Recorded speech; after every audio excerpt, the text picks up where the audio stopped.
Every year, hundreds of Filipino children are abandoned. Out of the new batch of 457 children that are legally available for adoption, only 24 were matched to Filipino families. Statistics like this didn't used to matter to me, but now they do. I am Marina Cruz-Garcia, and I am an adoptive mother. My husband and I are visual artists by profession. We use our creativity to breathe forms to our concepts and ideas. Our art production consists of paintings, sculptures, and installations. As artists, creativity comes naturally for us. But when it comes to procreation, that is, creating a child, starting a family, it wasn't as easy. Or maybe we need to think outside the box. I was diagnosed with polycystic ovarian syndrome that made our childbearing chances very low. But since the doctor said it was not impossible, we underwent some workups and treatments. But I found the process very stressful, frustrating, and depressing. Ironically, people thought that I'm going to have a twin because my mom is a twin. And they say that the twin gene skips a generation. But instead, I couldn't even bear one child. One day in the studio, my husband asked me, "What if we adopt?" At first, I didn't see it as an option, but eventually I realized if our goal is to have a child, then why do we have to prolong it? So after praying and learning about the process, we pushed through to our adoption plans. What we didn't expect was that our case would be the shortest match in our region. After submitting all the paperwork, it only took us less than 2 months before we were matched with a child.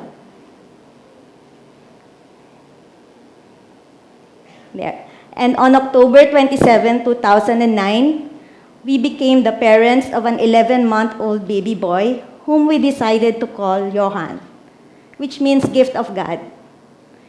On our way home from the orphanage, I was afraid that Johan would cry during our car trip. But to my surprise, he remained quiet with wide eyes looking at us and out the car's window, as if it was his first time to see trucks, buses, and traffic lights. He was like a koala bear, embracing us very tight, not wanting to let go. We stayed awake most of our first night, for he doesn't want to lie down in bed. The next day, with so little sleep, we went panic buying of clothes, bottles, infant formula, and other baby items. Our lives got so busy overnight. It was so busy and crazy, overnight literally, that I forgot to check that I already missed my period. And yes, that's correct. I was pregnant.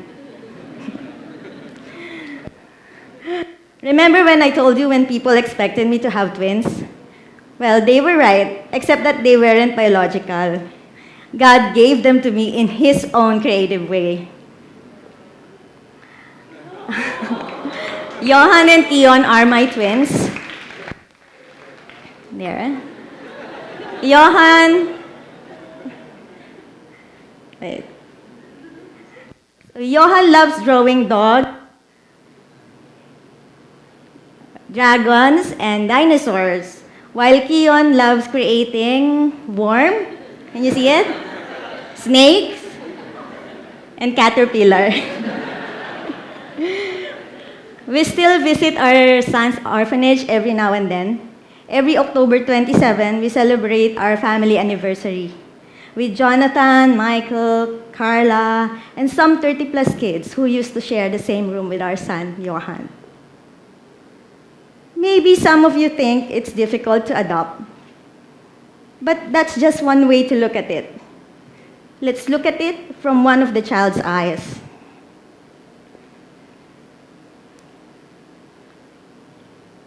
Okay, so here.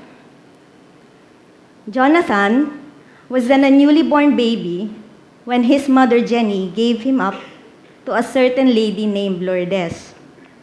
Okay. After 4 months, Lourdes gave up the child to a certain Norma. Norma accepted the baby, but her friends advised her to report the child's case to the City Social Welfare and Development Office.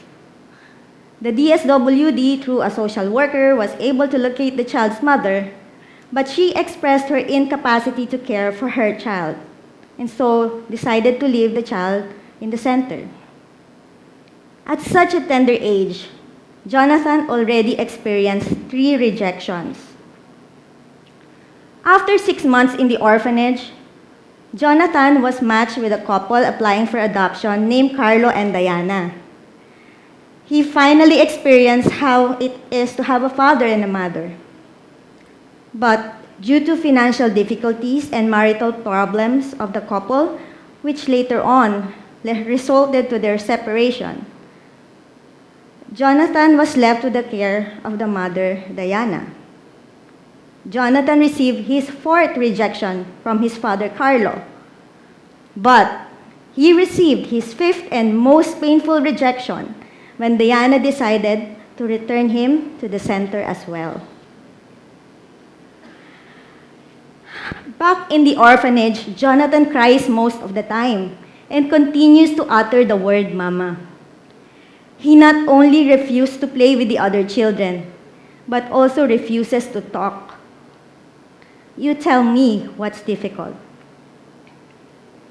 In that orphanage alone, 36 new children were admitted last year, and yet no single domestic adoption took place. Imagine that, 36 children in one orphanage for an entire year, and yet none of them was adopted. Why is this so? Maybe it has something to do with how we see adoption.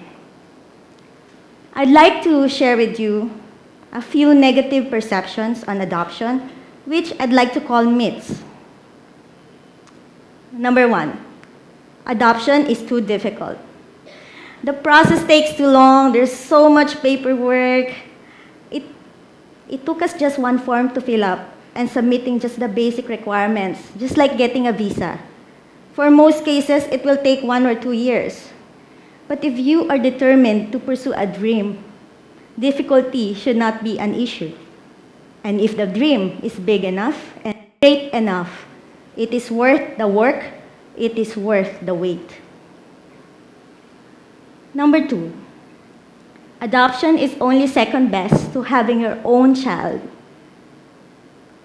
People who say that adopted children are somehow not as good as biological can damage the self-worth of the adopted child. It is like saying the whites can never be as good, the blacks can never be as good as the whites, or that Westerners are better than Asians. This is a clear example of discrimination that gives adoption its stigma. And last, that orphans are damaged goods. Actually, even when you conceive, you can never be sure of the mental and physical condition of your child. There are many factors besides biology that has an effect on your child's character. Family is not defined by biology alone, but of love.